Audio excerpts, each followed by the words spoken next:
Bonjour à tous. Aujourd'hui sur cette chaîne YouTube des Patriotes, à laquelle vous pouvez vous abonner, une vidéo un peu spéciale, un peu plus longue, mais à mon avis que vous trouverez intéressante et motivante. Il s'agit d'une conférence que j'ai faite sur le Facebook de l'ICEP, l'école de Marion Maréchal. En effet, j'ai été invité par l'ICEP pour présenter mon dernier livre, Covid-19, l'oligarchie démasquée. Il y a cette couverture-là où il y en a une autre tout en orange, c'est le même livre, que vous d'ailleurs vous pourrez trouver si vous voulez vous le procurer sur le site des Patriotes. On va mettre le lien en description sous la vidéo.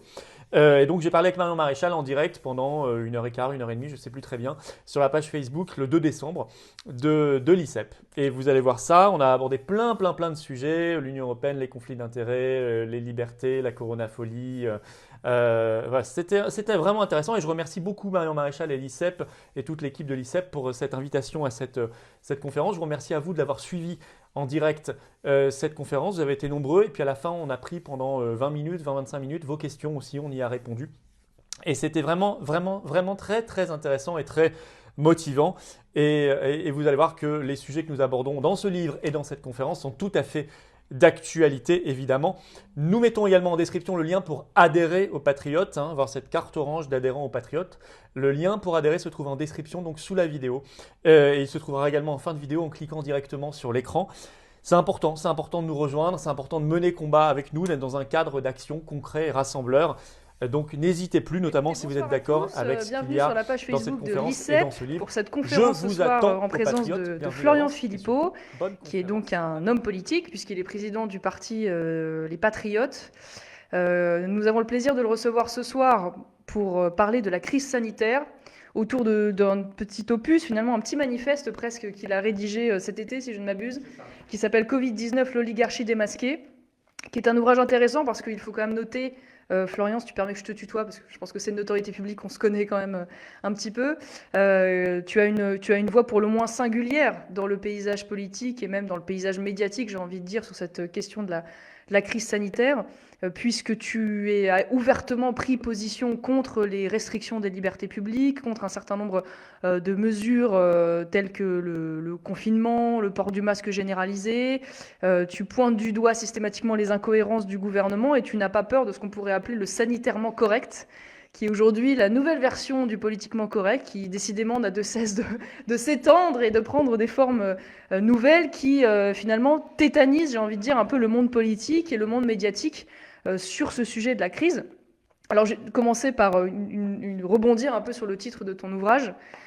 Finalement, en quoi le Covid-19 a-t-il démasqué l'oligarchie et quelle est finalement cette oligarchie ? Alors merci Marion, merci à l'ICEP de me recevoir pour cette conférence sur le livre. J'en suis très heureux. Je crois que la présentation est parfaite et ce terme que tu viens de produire, de sanitairement correct, effectivement, je pense, me paraît très approprié. Bonne première question, effectivement, le titre. Pourquoi ce titre? En quoi l'oligarchie est démasquée? Je vais peut-être commencer par la deuxième question. Qu'est-ce que l'oligarchie? Je crois que ça saute aux yeux de beaucoup de Français dans cette crise. C'est-à-dire qu'on voit qu'un pays n'est pas géré simplement par son gouvernement. Oui. C'est ce qu'on pourrait croire, a priori, voilà, il y a des gens élus ou ensuite nommés par les gens élus, des ministres, etc. C'est plus compliqué que ça, beaucoup plus compliqué que ça.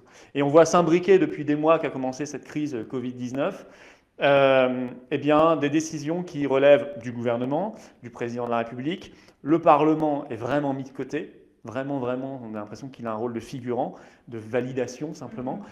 Mais on voit ce conseil scientifique, composé pour le coup de professeurs de médecine, mais lesquels, peut-être qu'on y reviendra, ne sont pas choisis au hasard, et prendre un rôle, je trouve, de plus en plus important. Il existe encore, je rappelle qu'au début, il devait être dissous le 30 juin, il ne l'a pas été, et maintenant on nous annonce que c'est un peu pour toujours. Et puis on voit qu'il y a des acteurs aussi du médicament, de l'industrie pharmaceutique, qui sont quand même très présents de fait, même si on les voit moins, ils sont un peu dans l'ombre, mais par leur communiqué de presse, ils sont très présents. On voit l'Union européenne qui est là, notamment sur la stratégie vaccinale en ce moment, très présente. On voit en réalité s'imbriquer une oligarchie médicale, une oligarchie, ce qu'on appelle les mandarins en quelque sorte, une oligarchie surtout de l'hôpital public. Ça aussi, on peut y revenir. Une oligarchie de l'industrie pharmaceutique, une oligarchie européenne. Ursula von der Leyen est omniprésente dans cette crise. à côté des autorités, on va dire, légitimes, qui sont normalement le ministre de la Santé, le Premier ministre, le président de la République, et puis l'armée en dessous de fonctionnaires ou de médecins qui mettent en œuvre cette politique. Et je trouve que c'est extrêmement intéressant parce que ça explique la complexité de ce qu'est le réel et la gouvernance aujourd'hui en France, ses problèmes, ses connexions, et pourquoi elle a été démasquée, parce qu'on voit bien que... Enfin, moi, j'ai le sentiment vraiment profond, et je crois de plus en plus de Français, que cette crise n'est pas gérée sous un angle sanitaire comme elle devrait l'être depuis le début, qu'il y a autre chose. J'ai eu le sentiment, et c'est pour ça que j'ai écrit effectivement cet été ce livre, qu'il y a quelque chose qui cloche. Et en fait, j'ai compris progressivement que derrière une crise sanitaire se profilait eh bien, un choix de société, des grands choix sur l'organisation de notre système de santé, sur nos libertés publiques, des questions sur l'organisation de l'industrie pharmaceutique et de la filière du médicament, l'organisation de la santé. On n'est pas obligé de tout organiser comme on l'organise aujourd'hui. Et finalement, on se rend compte qu'il y a une opération de démasquage en quelque sorte de l'oligarchie parce que apparaissent des problématiques comme les conflits d'intérêts extrêmement problématiques, extrêmement présentes dans cette affaire. On voit que certains essaient de maximiser leur pouvoir, profiter de cette crise. L'Europe veut faire l'Europe de la santé. L'industrie pharmaceutique veut absolument nous refourguer sur remdesivir, par exemple. D'autres veulent absolument aller vers le vaccin. L'hôpital public veut absolument contrôler au détriment de la médecine libérale et des cliniques privées. Et c'est en ça qu'elle est démasquée. C'est en ça que tous ces gens-là sont démasqués. On voit quelles sont leurs arrière-pensées, parfois des arrière-pensées qu'ils avaient depuis des années, et ils profitent de cette crise pour maximiser leur influence, leur pouvoir, au détriment, je le crois vraiment, de l'intérêt général. D'accord. Alors du coup, j'en profite puisque tu mets le doigt sur un certain nombre de sujets. Tu serais presque qualifié de complotiste. À mon avis, tu l'es déjà d'ailleurs, hein, parce que maintenant c'est extraordinaire d'ailleurs dans cette crise de voir arriver ce nouveau terme qui sert à disqualifier moralement, j'ai presque envie de dire psychiatriquement l'adversaire. Hein. Chaque fois qu'on pose des questions, on est immédiatement accusé de complotisme. Je ne sais pas si tu as vu ce reportage Hold Up. Qui est intéressant. Pourquoi ? Parce qu'il a été vu par des millions de gens, il a manifestement eu un succès absolument incroyable, et donc il dit quelque chose de l'état d'esprit de la société. Alors ce qui est intéressant, moi je l'ai regardé en entier, alors indéniablement, la dernière heure est probablement farfelue, c'est vrai qu'ils font des liens de capillarité entre des sujets très différents, de la 5G, en passant par le transhumanisme, en passant par les nanoparticules, là où il n'y a probablement que des effets d'aubaine. En revanche, ce documentaire pose malgré tout des questions intéressantes et légitimes sur la gestion de la crise sanitaire, des questions qui ont été balayées d'un revers de main par les grands médias, qui ont tous finalement rejeté en bloc ce documentaire sans même se questionner sur ce qu'il pouvait dire des inquiétudes de la population ou de ce qui avait été mis en exergue et dont tu viens de parler à l'aune de cette crise. Et je pense notamment à la question des laboratoires pharmaceutiques, puisque peut-être qu'entre le complotisme et la naïveté, il y a un juste milieu finalement. Et on voit bien, à travers différentes actualités, tu en parles dans ton livre, qu'il y a derrière les décisions publiques des influences économiques liées à ces laboratoires. Est-ce que tu peux nous donner un peu ton regard finalement sur cette influence ? Oui, alors vaste question. Sur le terme complotisme, c'est vrai qu'il est utilisé pour disqualifier, c'est une espèce de rayon paralysant en quelque sorte, c'est-à-dire que complotiste. Donc on ne réfléchit plus, on n'argumente plus, on ne cherche même plus à débattre, ce qui est l'inverse de la démocratie, qui doit être le débat. Je veux dire, honnêtement, quelqu'un nous aurait dit, il n'y a même pas un an, vous allez cette année en 2020, pour sortir de chez vous, vous devrez remplir un petit bout de papier, il y aura des couvre-feux, on va fermer les commerces, on va fermer les restaurants, vous aurez le droit d'aller au ski, mais les remontées mécaniques seront fermées. À Lille, il y aura toujours la grande roue pour Noël sur la Grande Place. Si vous allez skier à l'étranger, peut-être qu'on va trouver un moyen de vous punir. Aujourd'hui, il vaut mieux ramener des kalachnikovs dans son coffre que des skis, hein, quand on revient de l'étranger, ça c'est sûr. Mais, et puis la Grande Place à Lille, il y aura toujours la grande roue, mais elle tournera à vide parce que vous n'aurez pas le droit d'y monter, etc. On aurait dit, vous êtes un dingue, vous êtes un complotiste. Voilà, bon. C'est ce qui s'est passé. Donc, je veux dire, il faut débattre de sujets de fond. Il y a des sujets cruciaux dans cette affaire. Donc, c'est l'argument des faibles complotistes. C'est ceux qui veulent justement qu'il n'y ait plus d'argumentation et plus de débat. Donc ça, je ferme la parenthèse. C'est un signe de faiblesse pour moi. Dès que quelqu'un me dit complotisme, je sais qu'il est faible et qu'il est à court d'arguments.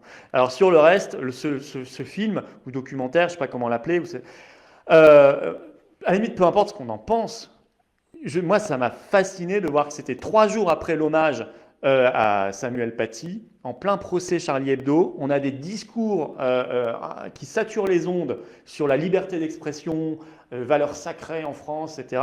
On aimerait que ce soit le cas et on sait que ce n'est pas le cas. Et 3 jours plus tard, on a les mêmes qui nous disent ce documentaire-là, il faut qu'il soit censuré sur Internet, qu'il soit viré de toutes les plateformes.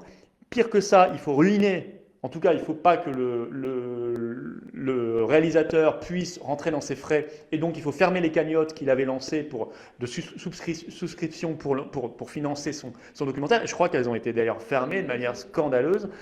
Et je trouve qu'il y a une contradiction, une hypocrisie tellement flagrante que ça m'a donné envie, rien que pour ça, de défendre par principe ce film. Après, évidemment qu'il y a des points d'accord, de désaccord, et on pensera ce qu'on veut de Hold Up, mais on est suffisamment des grands garçons et des grandes filles pour se faire une opinion nous-mêmes, ou rechercher à côté, et je trouve insupportable ces discours d'ayatollah, là, de censeurs, qui par ailleurs nous expliquent qu'il faut la liberté d'expression. Bref, c'est vrai qu'il y a un mérite dans ce film, c'est effectivement les conflits d'intérêts. Et c'est vrai que le discours de censure, c'est aussi nous dire, il y a des sujets dont on a le droit de parler, puis il y a des sujets un peu interdits. Et c'est vrai que ce sujet de conflit d'intérêts, moi je suis fasciné de voir que normalement la question de la force de corruption de l'industrie pharmaceutique est un sujet qui est abordé dans le livre, j'en fais la recension, mais il y en a d'autres. Il y a des rapports de l'Assemblée générale de l'ONU là-dessus. Il y a des rapports de la Chambre des communes britannique. Il y a des rapports du Sénat français. Il y a des rapports d'ONG, Transparency International, etc., sérieuses. Bon, sur le sujet, qui montre la force de corruption de cette industrie dont on dit qu'elle est probablement la plus corruptrice du monde. C'est pas un complot, ça. Parce qu'elle est hyper puissante et qu'elle brasse des milliers de milliards de dollars par définition. La santé, c'est un marché gigantesque. Donc c'est un sujet qu'on a abordé. Vous retrouvez des rapports, vous trouvez des dossiers dans l'Express, sur les chaînes, même les plus grandes chaînes en France et à l'étranger. En temps normal, régulièrement, ce sujet, il est abordé, il est traité. Quand arrive la crise sanitaire, on n'a plus le droit d'en parler. Il n'y a plus que Hold Up qui en parle. Enfin, moi j'en parle, mais on n'est pas beaucoup à en parler, honnêtement. Le professeur Raoult. Oui, le professeur Raoult, qui en est probablement victime d'ailleurs, parce que c'était le seul dans le conseil scientifique qui n'avait même aucun lien d'intérêt. Bon. Et il l'a quitté ou il l'a démissionné. Ce conseil scientifique, du coup, de sa composition. Voilà, alors justement, donc je trouve qu'on devrait maintenant parler de ce sujet des conflits d'intérêts. Et c'est le moment où on n'a pas le droit d'en parler, au moment le plus crucial. Donc ça, c'est quand même aussi très révélateur et délirant. Conseil scientifique, il est bourré de liens d'intérêt. Alors, je vais rester prudent, je ne vais pas dire conflit d'intérêt, parce que les liens d'intérêt, c'est différent. Mais c'est vrai que sur les 10 membres qui avaient été nommés là, au mois de mars, il y en avait, sur les 11 au départ, il y avait le professeur Raoult, il y en avait 10 sur 11 qui avaient des liens d'intérêt, et on peut les trouver sur le site transparence.santé.gouv.fr, etc. Enfin, c'est pas très bien fait d'ailleurs ce site, ça doit probablement être fait exprès, mais si on prend sa loupe, on peut trouver. Il y en avait un qui n'en avait pas, c'était Raoult, et il a démissionné. Et en fait, c'est vrai que... Les liens d'intérêt, en fait, que les gens comprennent bien, ce sont finalement des financements qui sont donnés par des laboratoires pharmaceutiques à ces médecins dans le cadre de leur recherche ou en tant que consultants. C'est ça, en fait, pour préciser. Voilà. Alors, c'est exactement ça. C'est les financements par les labos pour financer soit même des colloques, des revues, des laboratoires physiques, etc. Mais il y a pire que ça, c'est en termes de conflit d'intérêts, je pense qu'on peut le dire là, dans ce conseil scientifique, c'est qu'on se rend compte qu'il y a 8 membres sur 10 qui étaient en même temps membres de Reacting.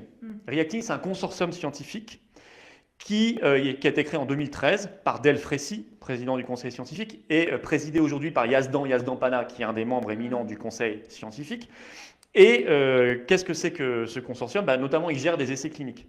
Et il était chargé dans cette crise de gérer l'essai clinique Discovery. Le fameux Discovery qui devait être le grand essai clinique européen. Oui. Voilà, finalement, il y a eu un luxembourgeois et on n'a pas recruté le quart de ce qu'on devait recruter. Et puis... l'hydroxychloroquine a été ajouté en dernière minute sous la pression, ça ne devait même pas être analysé au début, si je ne m'abuse. Exactement. Et puis, apparemment, c'est Raoult qui le dit, en tout cas, quand on a commencé à voir que l'hydroxychloroquine, ça rendait des résultats pas mal, on a arrêté l'essai. Bon, et puis finalement, cet essai est tombé dans un trou. Macron nous avait promis des résultats pour le 14 mai. Je crois que le 14 mai 2021, on ne les aura toujours pas. Voilà, donc là, il y a vraiment aussi un problème. Il y a un problème manifeste, mais des problèmes. Les conflits d'intérêts, on les retrouve à beaucoup de niveaux. On les retrouve aussi au niveau de l'Union européenne. Cette histoire de commande le 7 octobre pas il y a 6 mois, le 7 octobre, d'1 milliard pour 1 milliard d'euros de Remdesivir, de Gilead, alors que 8 jours plus tard sort la conclusion de l'étude OMS qui montre que le Remdesivir est déconseillé contre Covid-19 parce qu'il est inefficace et avec de potentiels effets secondaires, genre insuffisance rénale grave, l'Union européenne... Pour préciser, donc, molécule distribuée notamment par Gilead, si je ne me trompe pas, qui elle-même a des liens justement d'intérêt avec un certain nombre de décideurs publics européens et français. Voilà, c'est ça qui exactement. C'est-à-dire que Gilead, c'est un peu compliqué, c'est un laboratoire américain, c'est celui qui produit le Remdesivir. Gilead, et ça c'est une étude de Sciences et Avenir qui avait été faite début juillet, c'est avec ce laboratoire que les épidémiologistes en France ont le plus souvent des liens d'intérêt, qui ne sont pas forcément des conflits d'intérêt. Ni de la corruption, pas forcément. Non, tout à fait. Et même un conflit d'intérêt, ce n'est pas forcément de la corruption. Et on peut être en situation de conflit d'intérêt en toute bonne foi. C'est pas forcément, il faut aussi enlever ça de sa tête. Ça, Raoul l'explique bien aussi. On peut être en conflit d'intérêt sans même s'en rendre compte, parce qu'en fait, à force d'années et d'années de financement pour sa revue, on s'en rend plus compte. De temps en temps, on reçoit 3 000 euros pour financer une revue, on reçoit 10 000 euros pour moderniser son laboratoire. On ne se rend plus compte qu'on est devenu dépendant d'un laboratoire. Et quand arrive une crise et qu'il faut plutôt faire la promotion d'un médicament plutôt qu'un autre, naturellement, on va être porté vers le médicament du laboratoire qui nous apporte ses financements du quotidien. Et ce n'est pas forcément une corruption, mais c'est un problème. Et ça doit nous amener de nous-mêmes à nous déporter de décisions publiques. Ce qui n'est pas le cas de ce conseil scientifique, ce qui n'est pas le cas de l'Union européenne, qui a un jeu louche depuis le départ avec Gilead. L'Agence européenne du médicament a accordé au Remdesivir une autorisation conditionnelle de mise sur le marché dès fin juin. La Commission européenne ensuite a suivi ce qui était le premier médicament autorisé en Europe contre le coronavirus, qui était délirant, personne n'a compris. C'est-à-dire que c'est un truc sous intraveineuse, avec dans un cas sur 10 des insuffisances rénales, et on nous dit qu'il n'y a pas de problème. Par contre, la pauvre hydroxychloroquine qui se prend en cachet, qui coûte 3,12 € et qui était en vente libre en France jusqu'au 15 janvier dernier et qui est depuis 40 ans ou 50 ans et qui nourrit chaque année des milliards de personnes, notamment en Afrique, contre le paludisme, on le sait. Là, il y avait un vrai problème et c'est extrêmement dangereux. Donc là aussi, franchement, si on se dit, mais si ça ne crée pas un bug dans son cerveau quand on entend ça et qu'on ose essayer de nous faire gober ça, c'est qu'on est prêt à tout accepter. Et penses-tu qu'il y ait, justement, sur la question de ces laboratoires pharmaceutiques, au-delà des molécules en tant que telles, penses-tu qu'il y ait une influence aussi sur la décision publique, dans le cadre, par exemple, des vaccins ou la politique des vaccins? Ça veut dire, est-ce que ça va au-delà de ça, finalement? Alors, les vaccins, c'est vrai que depuis le début de cette crise aussi, en quelque sorte, on est passé de la case confinement masque à la case vaccin. Ne passez pas par la case départ, si vous voulez aller directement à la case vaccin, ne prenez pas vos 20 000 francs, ne passez pas par la case traitement. C'est-à-dire qu'il y a un grand oublié dans cette crise, c'est le traitement. On a l'impression, à part le fameux Remdesivir, mais maintenant il est disqualifié officiellement depuis l'étude OMS, à part ça, tous les antiviraux classiques, tout ce qu'a pu proposer, pas que Raoult, il n'est pas du tout seul, il y ajoute l'azithromycine qui est un antibiotique, etc. Tout ça, ça a été mis de côté. On ne peut pas y réfléchir, c'est même pas dans le débat. C'est directement le vaccin, sans se poser de question de savoir est-ce qu'une maladie qui finalement a un taux de mortalité de 0,20 ou 0,25%, peut-être moins même, est-ce qu'il faut vraiment un vaccin? C'est une vraie question. Moi, je ne suis pas médecin, ce n'est pas à moi d'y répondre, mais c'est une question qu'on doit se poser. Est-ce qu'un vaccin développé en 8 mois, alors que la moyenne sur les 10 dernières années des nouveaux vaccins, c'est 8 ans, pas 8 mois, 8 ans de développement, donc on est allé 12 fois plus vite que la normale. Je veux bien qu'on mette un peu plus d'argent, j'en suis conscient, mais quand même, il y a des étapes, normalement, qu'on ne peut pas compresser, des étapes temporelles. Là, elles ont été compressées. Et on nous pousse vers ce vaccin, des mêmes grands laboratoires. On voit que le vaccin, en fait, il est toujours virtuel, il n'existe que dans les communiqués de presse des laboratoires, ce qui leur permet d'augmenter leur cours de bourse. Le PDG de Pfizer, le jour où il annonce qu'il a un vaccin efficace à 90%, ensuite ils diront 95%, vend pour 5,6 millions de dollars d'actions. Or, je trouve ça même incohérent, si effectivement ce jour-là le cours de bourse a beaucoup augmenté, mais s'il est sûr de son produit, moi, je lui conseillerais plutôt, si j'étais, Garder ses actions. d'attendre un petit peu, puisqu'ensuite, il aura un super vaccin efficace à 95%. C'est le meilleur du marché aujourd'hui, puisque le pauvre Moderna est tombé à 94,5%, pas de bol. Et le vaccin russe a été écarté. Le vaccin russe, alors lui, on ne veut même pas en entendre parler, on ne sait même pas ce que c'est. D'ailleurs, on dit vaccin, mais en fait, ces trucs Pfizer et Moderna ne sont pas vraiment des vaccins. Ce sont des thérapies géniques, en quelque sorte. Il y a d'autres vaccins, genre Pasteur travaille actuellement ou Sanofi, je crois, sur un vrai vaccin au sens traditionnel du terme. Là, les deux, Pfizer et Moderna, c'est très différent. C'est le système de l'ARN messager, c'est tout nouveau et ça n'est pas vraiment un vaccin. Mais en tout cas, on voit bien qu'il y a un problème là aussi. Et qu'on nous dit, là, on est prêt à vous vacciner dans 2 semaines, dans 3 semaines. Ben, j'ai pas envie, moi, alors, je ne suis pas dans les publics prioritaires, ça tombe bien, mais je déconseillerais à quelqu'un qui est dans le public prioritaire de le faire. Et je le fais en toute responsabilité parce que j'écoute les médecins et les professionnels, y compris des gens qui ne sont pas de mon bord. Le professeur Combe ou Catherine Hill, qui est épidémiologiste, ils ont beaucoup défendu le confinement, et ça n'est pas ma position. Et pourtant, aujourd'hui, ils écrivent contre cet excès de précipitation, comme dit Combe, sur le vaccin, parce qu'ils sont sérieux, c'est tout. Je pense qu'ils sont sérieux et on ne joue pas avec la santé des gens.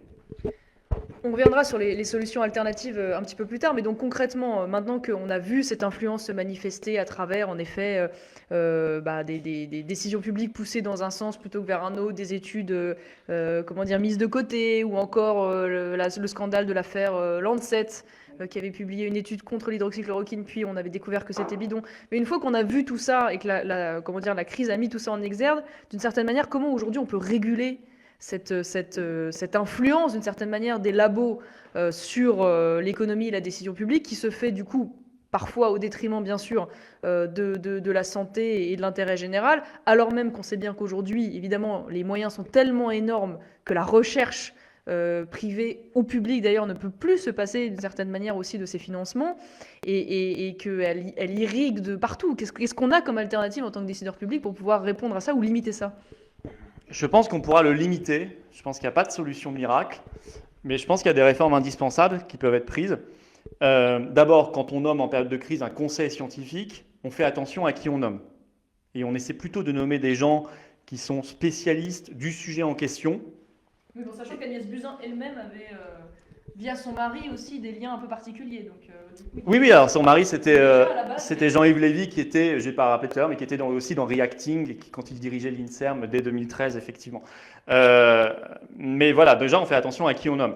Bon, ensuite, il y a des règles, j'ai envie de dire toutes bêtes, mais de transparence et d'information. Par exemple, vous passez à la télévision ou à la radio, vous êtes médecin et vous parlez de ce sujet-là. Avant de répondre à une interview, vous donnez vos liens d'intérêt. Vous donnez systématiquement vos liens d'intérêt et le journaliste devrait avoir le réflexe, quand le médecin ne le fait pas spontanément, de poser ça en première question. Il y a des médecins qui le font aujourd'hui à la télévision, d'eux-mêmes, c'est souvent ceux qui n'ont pas de lien d'intérêt. Mais les autres, avant qu'ils parlent, il faut qu'on sache. Ça, la transparence et l'information, c'est très important dans ce domaine-là, parce que plus on en a, plus derrière, plus on sait avec qui les monnaie, plus ils sont obligés eux-mêmes d'être prudents et de faire attention. Bon, après, il y a des choses un peu structurelles. Au sommet des politiques de santé, il y a l'OMS, Organisation mondiale de la santé, qui dépend de l'ONU. Moi, je suis évidemment pour un partage universel des connaissances et de la science, et en particulier dans le domaine de la médecine et de la santé. Donc, qu'il y ait une coordination internationale est une bonne chose. Mais l'OMS, il faut savoir que dans les années 70, c'était financé à 80% par les États. Aujourd'hui, c'est financé à 80% par les labos et notamment à 10% par la fondation Gates, qui est le plus gros financeur aujourd'hui non étatique. Moi, j'aime bien, j'ai rien ni pour contre Gates, je m'en fiche un peu, il a fait son argent sur Microsoft, tant mieux pour lui. Mais il y a eu des enquêtes aussi sérieuses, par exemple Lionel Astruc, qui est un journaliste tout à fait sérieux, qui a fait une enquête sur cette fondation et qui dit que ce n'est pas du tout une œuvre de philanthropie. Et puis surtout, Gates, il est très bon pour les virus informatiques. Surtout que son truc apparemment était plutôt infesté de virus, c'était pas réputé par les connaisseurs comme formidable, je sais pas, mais je vois pas pourquoi il serait spécialiste des vaccins. Et je vois pas pourquoi il tiendrait 10% de l'OMS dans sa main. Moi, ça me pose un vrai problème. Sachant qu'il y a aussi parfois des liens dérangeants avec certaines puissances étrangères. On sait aussi l'influence que la Chine peut avoir sur l'Organisation mondiale de la santé et qui pourrait justifier en partie le retard d'information qu'a pu donner l'OMS sur ce qui se passait véritablement en Chine, du fait aussi des liens d'intérêt entre l'actuel président de l'OMS et voilà. Donc ça va même au-delà de la question des labos pour le coup, l'OMS. Tout à fait, oui, là, on ne va pas revenir sur ça, mais effectivement, la nomination du nouveau directeur général de l'OMS il y a quelques années a été complètement faite par la Chine. Et lui-même avait déjà des problèmes dans la gestion d'épidémies dans son pays, en Afrique, etc. Bon, ça, je pense qu'il y a une réforme profonde de l'OMS, et je dis même dans le livre, il faut un électrochoc, et je pense qu'un grand pays comme la France, et peut-être d'autres, qui quitterait l'OMS un temps, en disant, attendez, vous arrêtez le délire, on nettoie les écuries d'Augias, et on reviendra quand ce sera propre. Et on y contribue. Tu fais du Trumpisme alors, du coup. Oui, voilà. Oui. C'est pas un secret pour personne que je prie pour qu'on trouve ces fameuses fraudes. Bon, voilà, c'est un autre sujet. Mais je préfère Trump à Biden, oui, c'est sûr. Parce que Biden, lui, il est vraiment lié à tous ces gens-là, et à cette oligarchie en particulier. Donc l'OMS, je pense qu'il faudrait quitter. Après, il y a des mesures aussi à prendre très importantes. En France, il faut interdire le pantouflage. Mais ça, c'est pas que sur l'industrie pharmaceutique. Oui, donc que les gens comprennent bien sur le pantouflage, c'est le passage en fait de la haute fonction publique à des sociétés privées. Voilà. C'est le passage et c'est les allers-retours. Oui, c'est les allers-retours. Alors ça se fait beaucoup dans la finance. Spécialité française. Voilà, par exemple, vous avez quelqu'un au hasard qui travaille dans une banque d'affaires, puis ensuite il devient secrétaire général adjoint de l'Élysée, puis ensuite ministre de l'économie, puis ensuite président de la République. C'est gênant. Voilà. Enfin, avant ça, il était haut fonctionnaire. C'est gênant. Et quand c'est dans le domaine de la santé, c'est très gênant. Donc comment tu interdis le pantouflage ? Ça doit être écrit dans le statut de la fonction publique. Tu ne peux pas quitter la fonction publique. Mais tu t'engages dans la fonction publique, tu peux te mettre en disponibilité à un moment, par exemple, si tu as un mandat électoral, tu es en disponibilité, tu peux aller d'une fonction publique à l'autre. Il y a 3 fonctions publiques, l'hospitalière, territoriale, d'État. Tu peux, mais... C'est quand même compliqué d'interdire aux gens de quitter la fonction publique ou de démissionner de la fonction publique. En revanche, ils pourraient être obligés, si on change d'activité, à la quitter complètement et à ne pas pouvoir y revenir. Mais ils peuvent parfaitement aller travailler dans le privé, etc., mais ils quittent la fonction publique. C'est ça. Mais ne pas pouvoir y revenir et ne pas bénéficier des avancements qui continuent, notamment quand on fait de la politique. Totalement d'accord là-dessus. Donc je pense qu'il faudrait... Je pense que c'est une règle, à mon avis, de bon sens et d'assainissement général. Après, il y a la question de la sanction. Je pense qu'un politique, un élu, plus exactement, un élu qui ait pris la main dans le sac d'un conflit d'intérêts, alors c'est rare, parce qu'il faut le prouver. Il y a eu des procès, le sang contaminé, on s'en souvient, ou des décisions comme ça, devrait être déclaré inéligible à vie. Je pense qu'il faudrait une sanction extrêmement claire sur ce sujet-là et avancer, définir précisément le contour de ce que je dis, parce qu'il faut rentrer dans le détail. Mais je pense qu'il faut vraiment faire peur sur ce sujet-là, montrer que ça n'est pas anodin. Quand on est élu, on a des responsabilités et on ne doit pas, à midi, déjeuner avec le lobbyiste du coin et l'après-midi se faire écrire un amendement par le même lobbyiste et le porter en commission ou en hémicycle. Ce qui se fait, on le sait. On le sait l'un comme l'autre. Moi, je l'ai vu au Parlement européen, tu as dû le voir à l'Assemblée nationale, très souvent, beaucoup trop souvent, ce qui est un vrai problème. Et je pense qu'il faut arrêter ces pratiques-là. Il faut vraiment nettoyer tout ça. Alors après, structurellement, sur les politiques des États, ce que disait Raoult me semble de bon sens, c'est-à-dire qu'il dit le problème des essais cliniques, c'est que personne ne veut financer des essais cliniques sur des vieux médicaments, toute l'école de la réaffectation des anciennes molécules, genre hydroxychloroquine. C'est vrai que c'est une vieille molécule génériquée depuis longtemps, mais qui coûte rien. Qui ne coûte rien et ne rapporte donc rien. Et donc il dit personne ne va investir dans un essai clinique sur l'hydroxychloroquine a priori. Parce que les essais cliniques aujourd'hui, ils sont designés et financés par l'industrie pharmaceutique. Et lui, il dit, à la limite que l'industrie pharmaceutique finance et design les essais cliniques sur les nouvelles molécules, pas de souci. Mais il faut que l'État, comme puissance publique, prenne ses responsabilités sur les essais cliniques sur les anciennes molécules. Or, il dit, là, l'État ne le fait pas. Et donc, résultat, on passe à côté d'une école importante que lui promeut en particulier, mais il n'est pas le seul, celle de la réaffectation des anciennes molécules, sortir du mythe que forcément il faudrait trouver à chaque fois un nouveau médicament, une nouvelle molécule. Non, on a déjà plein de molécules qu'on connaît avec leurs effets secondaires, qu'on connaît par définition. allons voir d'abord si on n'a pas en magasin ce qu'il faut. Oui, parce que ce qu'il faut que les gens sachent, c'est qu'en fait, depuis maintenant quelques décennies, on découvre très peu de nouvelles molécules. Et donc, du coup, le modèle économique des labos qui se financent et qui gagnent d'abord de l'argent sur la découverte de nouvelles molécules, qui évidemment sont brevetées, donc du coup, qui bénéficient évidemment d'un rapport de vente plus intéressant, il faut la plupart du temps qu'ils marketent un peu la vente. Et souvent, d'ailleurs, c'est en réalité du repositionnement de molécules un peu marketé. Et donc, évidemment, là-dedans, on est là-dedans. Je crois que Didier Raoult avait aussi proposé la création, c'était assez intéressant d'ailleurs, d'une revue indépendante uniquement financée par l'argent public, qui permettrait d'éviter que justement des revues comme Lancet puissent être la proie évidemment des lobbies. Mais c'est vrai que ce qui est surprenant, et c'est qu'on voit bien aujourd'hui qu'il existe des obligations qui ne sont pas forcément d'ailleurs respectées. Parce que par exemple, les médecins qui sont en charge de l'autorisation de mise sur le marché de médicaments ont des obligations déclaratives, voilà. Et on voit bien qu'en fait, les contrôles n'ont pas vraiment lieu. Et voilà. Donc en fait, avant même d'ailleurs de créer de nouvelles normes, il y aurait peut-être déjà la nécessité de faire appliquer ce qui existe. Mais genre, je glisse maintenant sur au-delà de la... À moins que tu veuilles ajouter quelque chose. Je Mais... pense que Mais c'est vrai que c'est un sujet central et c'est dommage en effet que la presse malheureusement n'aille pas au-delà des apparences. Et sur la question des laboratoires, on va glisser aussi sur la question de l'hôpital, parce que ce qui est très surprenant dans cette crise, c'est qu'en réalité, derrière la crise sanitaire, on a le sentiment que c'est d'abord une crise hospitalière, et j'ai envie de dire presque une crise de l'hôpital public qui s'opère, puisqu'en fait l'intégralité quasiment de la stratégie du gouvernement est uniquement orientée vers l'évitement de la saturation de l'hôpital public. Il n'y a pas d'autres objectifs.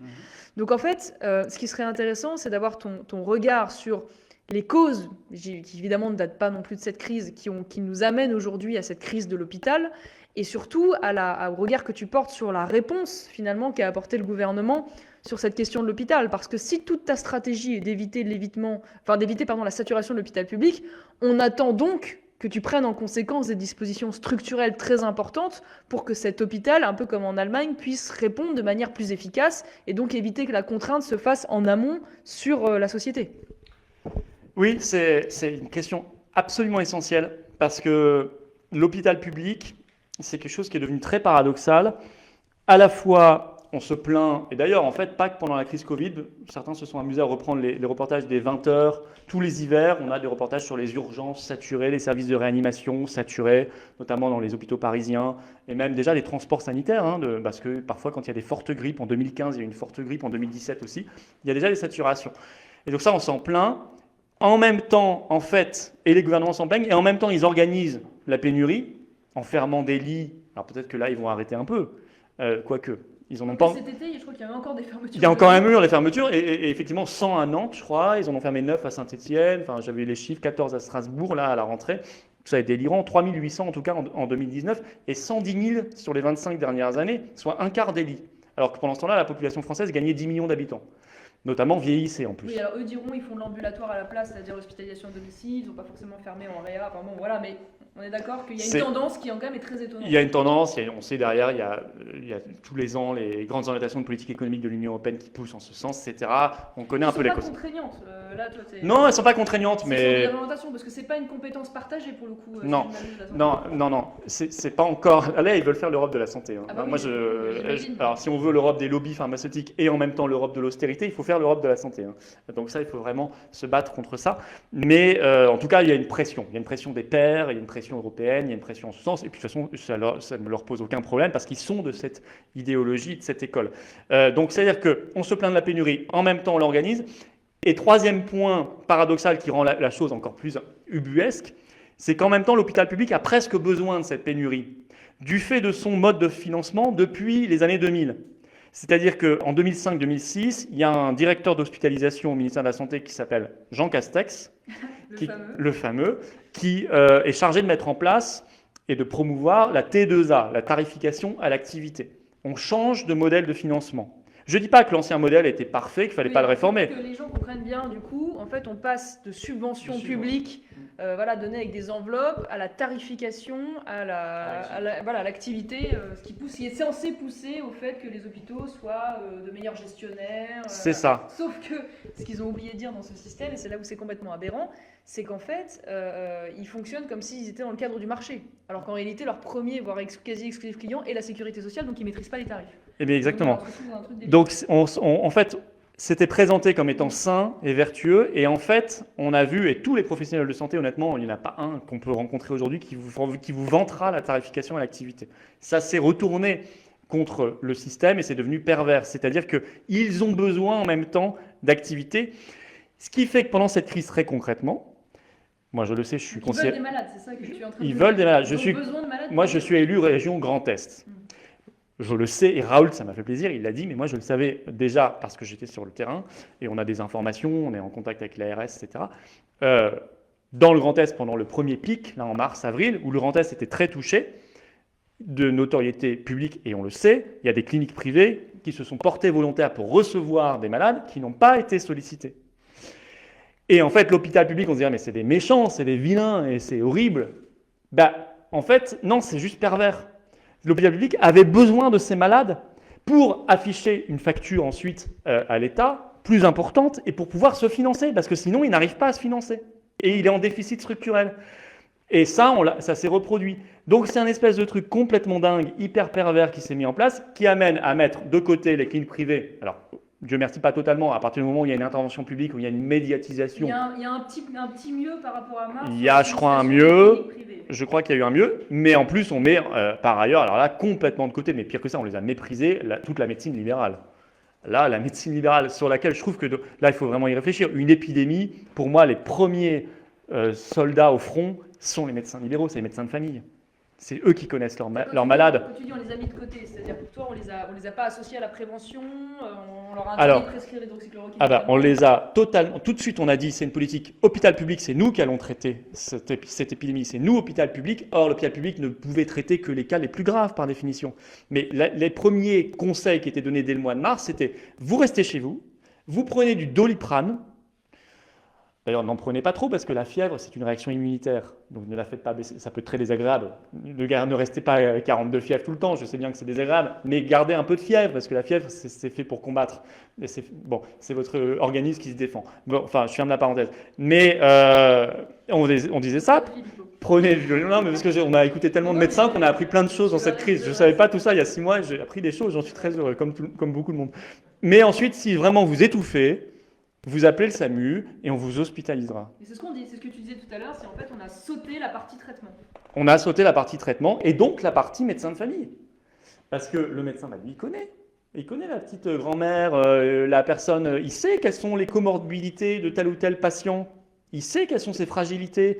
Il sait qu'elle a, attention, elle est en surpoids, diabétique, etc. Il sait mieux que n'importe qui, il connaît mieux que n'importe qui ses patients. Puis c'est pas un charlot. En France, pour être médecin, il faut 10 ans d'études. Je suis désolé, donc il faut arrêter aussi de les mépriser comme ça. Alors, non seulement on les a mis de côté dans le dispositif, ils n'existent pas, mais en plus, effectivement, tu y faisais référence, fin mars, 25-26 mars, 2 décrets de Véran qui tombent, qui sont inédits. Inédits, objectivement, dans l'histoire de la médecine, pour ceux qui connaissent le sujet, ce qui n'était pas mon cas, eh bien c'était d'interdire la prescription de cette fameuse hydroxychloroquine aux malades Covid. Voilà. Et donc, il y a un vrai problème. Alors, l'autre problème dans cette organisation, et c'est très lié, c'est les ARS, les agences régionales de santé, qui ont été créées sous du temps de Roselyne Bachelot. Décidément, ils sont tous au gouvernement aujourd'hui. Quand elle était non pas à la culture, mais à la santé, elle a créé les ARS. Et le problème, c'est que ça a créé une vision très technocratique de la gestion de la santé, vraiment très technocratique, ultra déconnectée du médecin, encore une fois. C'est une fausse décentralisation. Il faut quand même le préciser. Oui, ils n'ont pas d'autonomie, ça n'est que l'application de la démocratie parisienne régionale. Oui, c'est vraiment... c'est déconnecté du terrain et de la réalité médicale, ce que vous disent beaucoup de médecins là aussi qui se battent contre l'existence même de ces ARS. Et voilà. Mais tout ça s'accorde bien avec ce qu'on veut faire avec l'Europe de la santé, parce que ce sera une Europe. L'Europe, c'est un truc hyper technocratique en fait. C'est très centralisé à Bruxelles, etc. Et ça s'accordera bien avec ce système-là. C'est pour ça que les choses s'imbriquent assez logiquement dans leur mode de pensée, leur mode de vision des choses. Oui, sachant qu'il y a quand même une chose à dire, c'est qu'on parle beaucoup de politique d'austérité, mais en réalité, on se rend compte aussi que ça tient moins au montant qu'à la manière dont est réparti aussi cet argent public au sein de l'hôpital, parce qu'on voit bien aujourd'hui qu'il y a une surreprésentation de la partie administrative et que les soignants, d'une certaine manière, sont aujourd'hui un peu les victimes, si je puis dire, de dépenses excessives et indues dans d'autres services. Enfin, il y a une forme de bureaucratisation aussi de l'hôpital, dont se plaignent aussi beaucoup les médecins, et qui n'aide pas, si vous voulez, à se concentrer sur la partie médicale, finalement. Alors, pour faire suite à ça, on va rentrer un peu dans le vif de ce qui fait souvent polémique, c'est-à-dire la question que nous vivons au quotidien et qui est extrêmement contraignante, du confinement. La question des masques, évidemment avec celle-ci, la question de la fermeture des restaurants a priori jusqu'en janvier, et des universités, parce que nous, avec l'ICEP, il faut savoir que nous ne rouvrirons peut-être que le 5 février, donc nous sommes les grands sacrifiés du dispositif. S'il n'y a pas de troisième vague. Voilà, s'il n'y a pas de 18e vague. Alors c'est là où ta voix, pour le coup, est singulière, j'en parlais au début lorsque je t'ai présenté, mais c'est vrai que toi, tu prends ouvertement position contre le confinement, contre le port du masque généralisé. C'est vrai que tu vas peut-être y revenir, mais on est là dans une décision publique qui repose sur des hypothèses, pas sur des certitudes scientifiques. Donc on est un peu des cobayes d'une certaine manière dans cette affaire. Mais du coup, est-ce que tu peux nous expliquer déjà pourquoi tu t'y opposes, et deux, surtout, quelles solutions tu verrais à la place, alternatives? Parce que bien évidemment, aujourd'hui, on est quand même à une époque où il paraîtrait insupportable qu'on puisse laisser dans certaines régions les gens mourir parce qu'on n'arrive pas à les prendre en charge dans les couloirs. Donc finalement, qu'est-ce que les pouvoirs publics peuvent faire selon toi pour malgré tout essayer de réguler en tout cas ce virus, si je puis dire? Alors là, effectivement, on rentre dans un peu la partie ténébreuse et un peu obscurantiste de cette gestion de la crise. C'était pas lumineux avant non plus. Mais... Non, ça n'a jamais été très lumineux. Monsieur Véran n'a jamais été très lumineux, ça, on est d'accord. Mais et le problème, c'est c'est cette partie-là qui devient prédominante. On parlait tout à l'heure des stations de ski. On s'enfonce de plus en plus dans cette absurdie, ce que Die Zeit, le journal allemand, a appelé l'absurdistan autoritaire. Je crois que ça définit parfaitement ce qu'est devenu la France, l'absurdistan autoritaire. Et ils ajoutaient derrière avec des résultats catastrophiques. Parce que c'est ça qu'il faut dire. Les pays les plus restrictifs dans le monde ont les pires résultats. Il suffit de regarder en mortalité par habitant. Espagne, France, Italie, Belgique, là-bas c'est la dinguerie générale, hein. J'aime bien les Belges, mais enfin là, ressaisissez-vous quoi. Enfin je veux dire, le pays devient n'importe quoi. Ils ont des règles complètement délirantes tous les jours. Royaume-Uni, et puis même Argentine, alors eux ils sont en confinement depuis 8 mois. Et ça fait 8 mois que la mortalité augmente. Bon. Alors que un pays comme la Corée du Sud, 51 millions d'habitants, 526 morts du Covid. Alors, on nous a dit, là je vois des articles de presse en disant la Corée du Sud, le pays de la troisième vague. Alors j'ai regardé, je me suis dit, qu'est-ce qui se passe? 3 morts hier, 3 morts. En pleine troisième vague. Hein. Donc, or, eux n'ont jamais fait de confinement, ils n'ont même pas fait de couvre-feu, ils n'ont même pas fermé leur commerce et leurs restaurants. Même pas. Alors par contre, c'est vrai, ils n'étaient pas vraiment hydroxychloroquine, mais ils ont eu toujours cette école de pensée, c'est il faut prescrire des antiviraux. Eux, on ne laisse pas les malades comme ça suffoquer chez eux ou simplement au Doliprane. Il faut traiter. Deuxièmement, c'est un pays riche. Alors, ce n'est pas l'espèce de pays du tiers-monde qui est en train de devenir la France, hein, à force de politique, de sous-investissement, notamment dans la recherche et vraiment dans l'investissement pour le pays depuis des années. Là-bas, par exemple, tous les soirs, les bus passaient et passent, ou les métros, les rames de métro, je ne sais jamais si c'est infrarouge ou ultraviolet, un des deux du spectre, celui qui tue le coronavirus, passe dans des machines qui diffusent comme ça ces rayons. Mais il faut investir pour ça, il faut les avoir.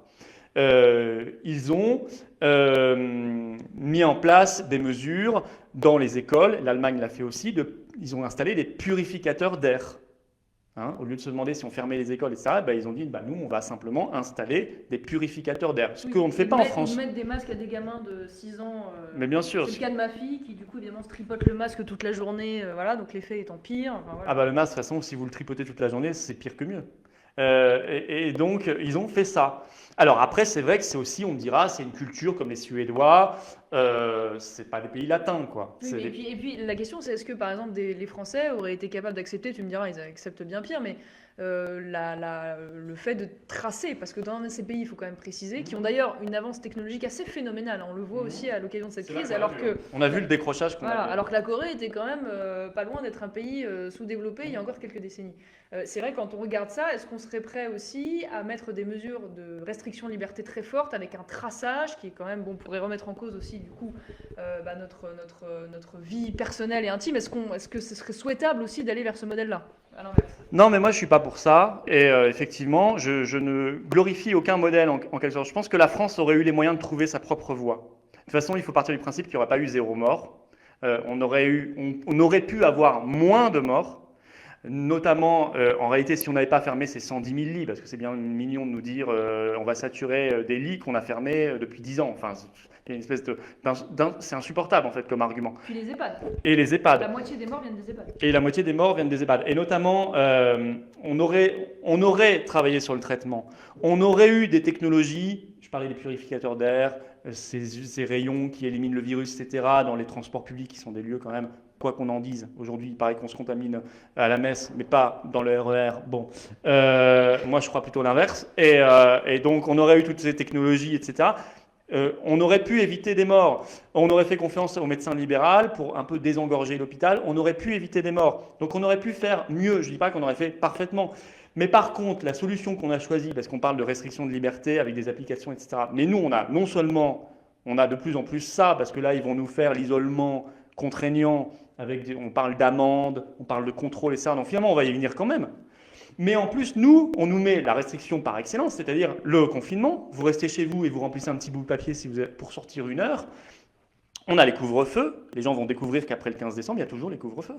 Et même après le 20 janvier, Macron nous a dit qu'il sera décalé. Il ne sera pas terminé.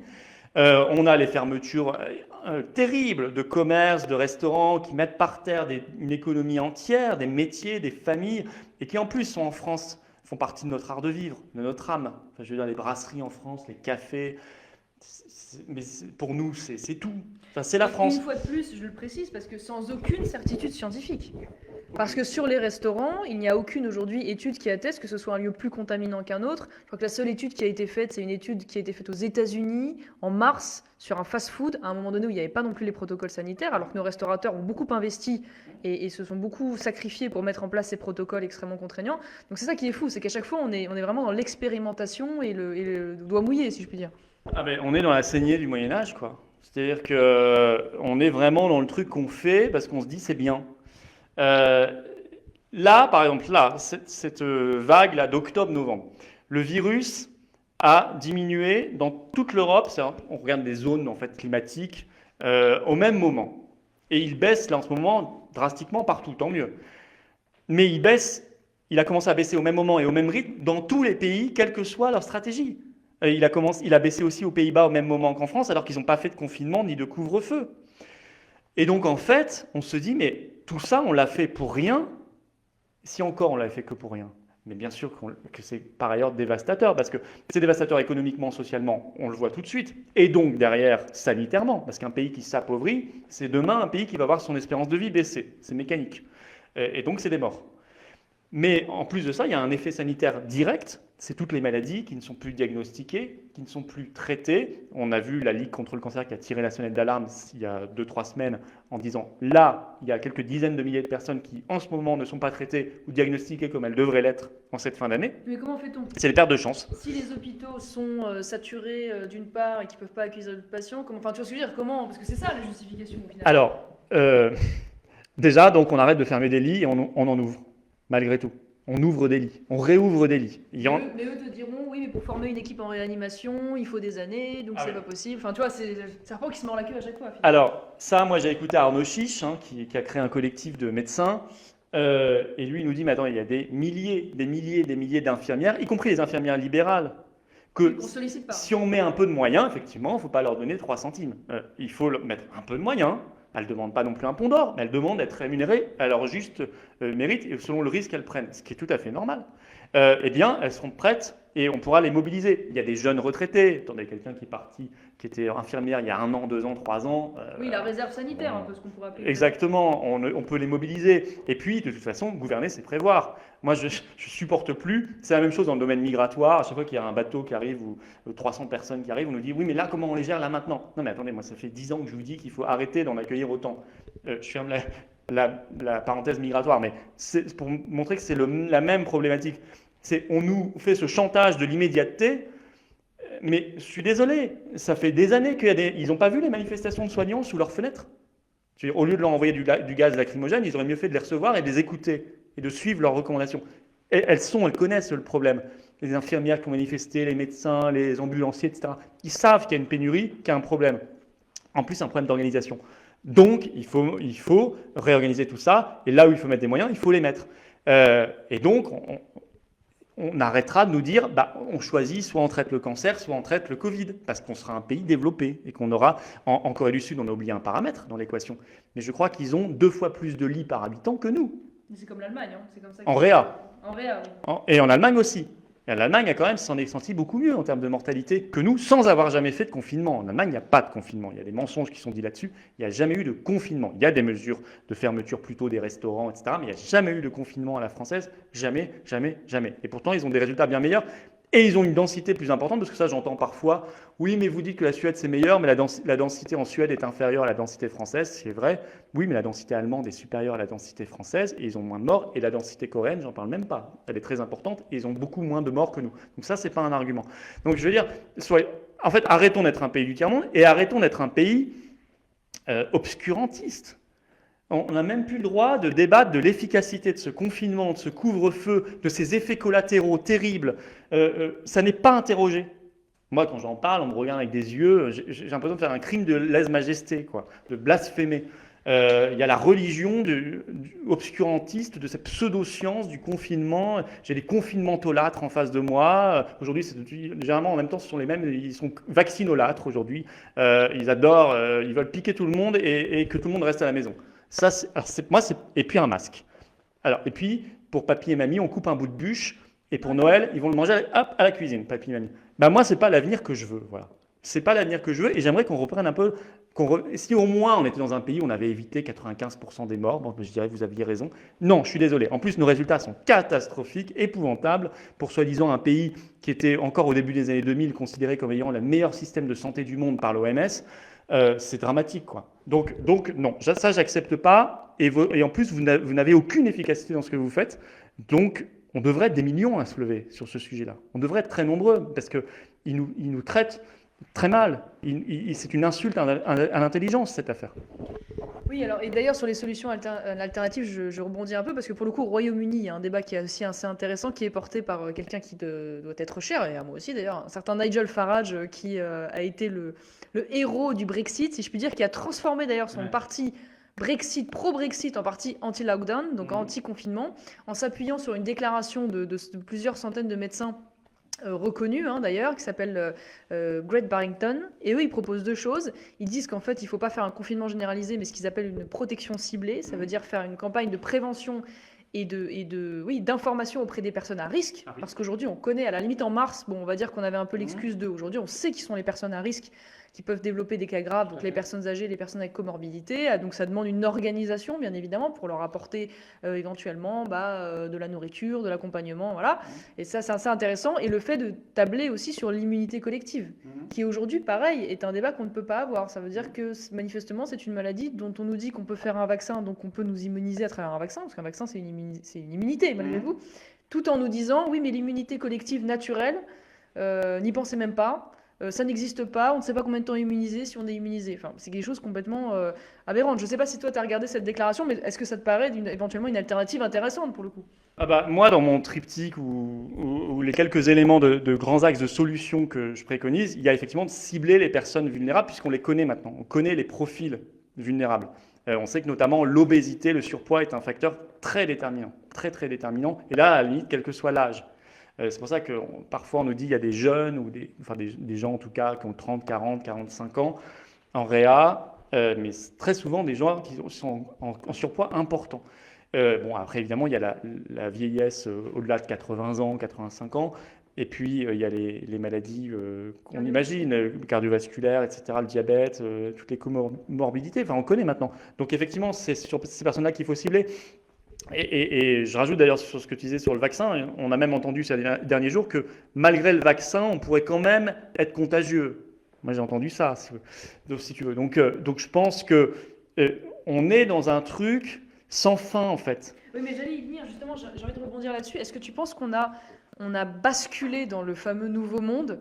Et est-ce que ce nouveau monde, finalement, c'est dans les valeurs de la République, maintenant on va avoir le principe de précaution, et c'est l'espèce d'hygiénisme. En fait, moi, ce qui me terrifie dans cette crise, c'est pour ça que je suis assez sensible à ce que tu dis, c'est que j'ai le sentiment qu'on n'en sortira plus. Ça veut dire qu'à partir du moment où on a concédé au gouvernement des restrictions absolument délirantes de nos libertés, qu'on est tombé dans le principe de précaution absolue en toutes circonstances, qu'on met des masques à des gamins de 6 ans, alors qu'on sait très bien que c'est complètement débile et tout, je me dis, est-ce que finalement on arrivera à ça? Est-ce que pour toi, il n'y a pas un basculement quasi anthropologique, philosophique, enfin, tu vois?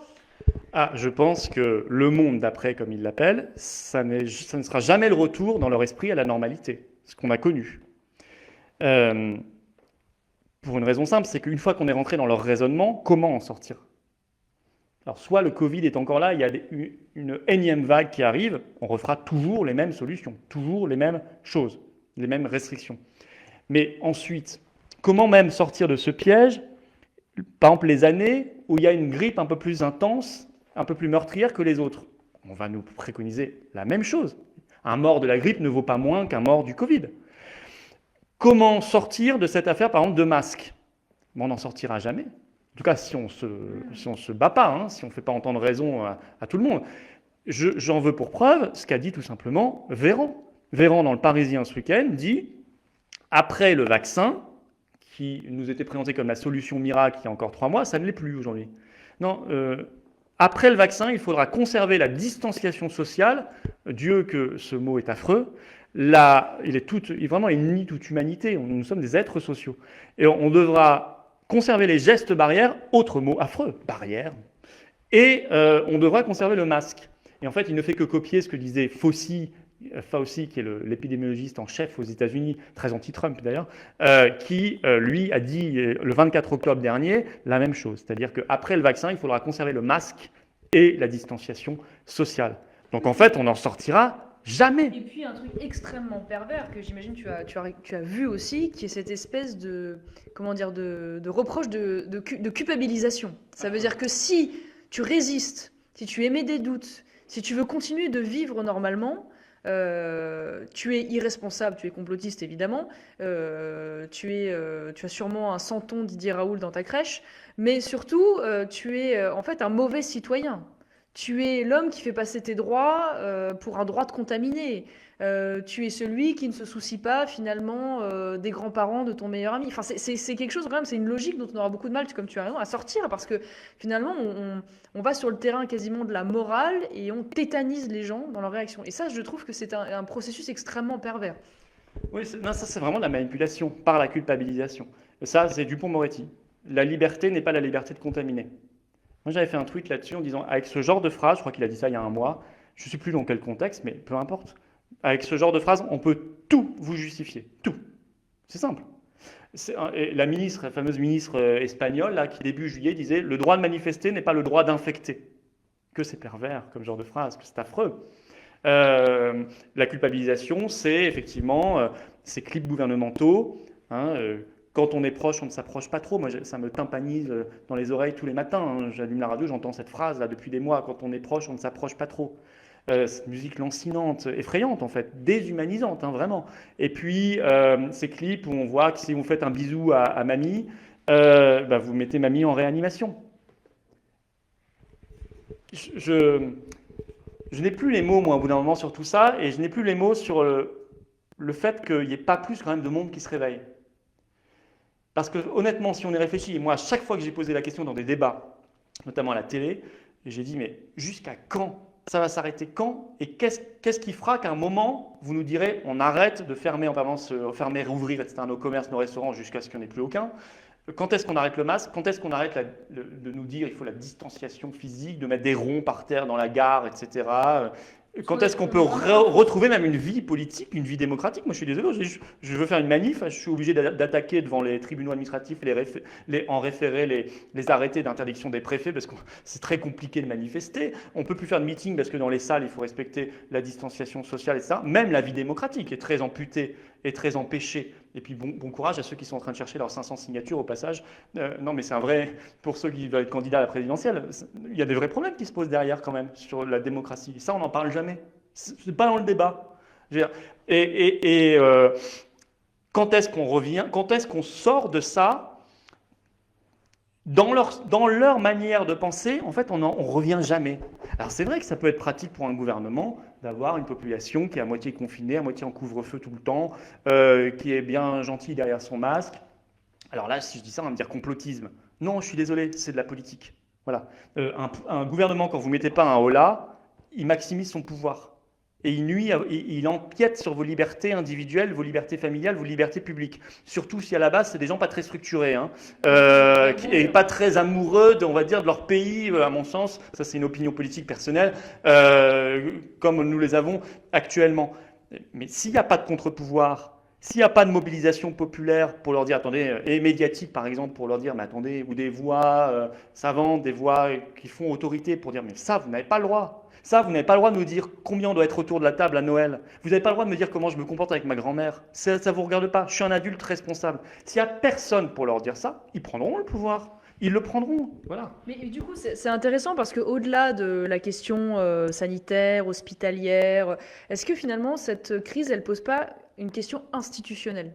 Parce que déjà, on nous a toujours dit que la Ve République était particulièrement efficace en temps de crise. Bon, on voit bien que ça a ses limites. Bon, faut dire qu'aujourd'hui, c'est devenu une espèce d'hyper-bureaucratisation, centralisation, un effacement complet du Parlement et tout. Mais tu parles de contre-pouvoir. Est-ce que finalement, et on voit bien d'ailleurs ce qui est intéressant par exemple en Allemagne, dans un pays qui est un pays fédéral, c'est que le pouvoir central est malgré tout, et c'est vrai d'ailleurs aussi aux États-Unis, toujours obligé de composer avec les pouvoirs locaux, avec les pouvoirs régionaux. Donc il y a une obligation de travailler dans une forme de consensus. Voilà, il y a une négociation. Le pouvoir central impose pas tout ce qu'il veut et encore moins tous ses délires comme ça dans un claquement de doigts.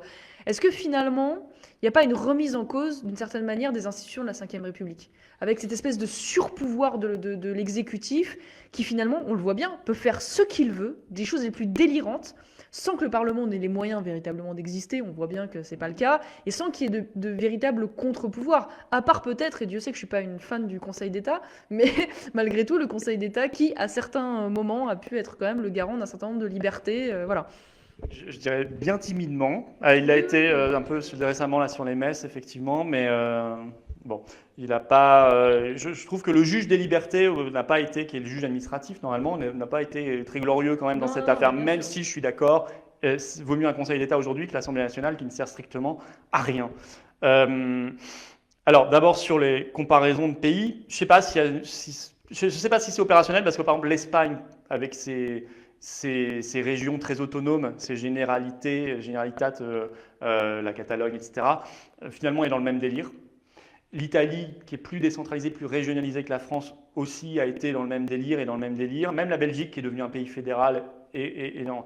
Donc je ne suis pas certain. Effectivement, l'Allemagne, par contre, c'est un contre-exemple, c'est différent. Donc je pense que ça tient beaucoup à nos caractères nationaux. Moi, je dirais que malheureusement, je pense là aussi qu'il n'y a pas de solution miracle. C'est à nous d'arrêter d'élire des gens comme ça, en fait. Je veux dire, au bout d'un moment, on en revient quand même à ce problème-là. C'est-à-dire que Macron n'est pas De Gaulle. Voilà. Et quand on a dit ça, on a tout dit. J'ai envie de dire, à nous aussi d'être capables de mettre des gens ayant pour le coup moins de conflits d'intérêts, moins de liens d'intérêts, plus visiblement attachés à l'intérêt national de la France. Et à nous de le faire. Après, institutionnellement, ceci dit, je pense qu'il y a quand même quelques réformes à faire. Je pense qu'il faudrait plus de proportionnel.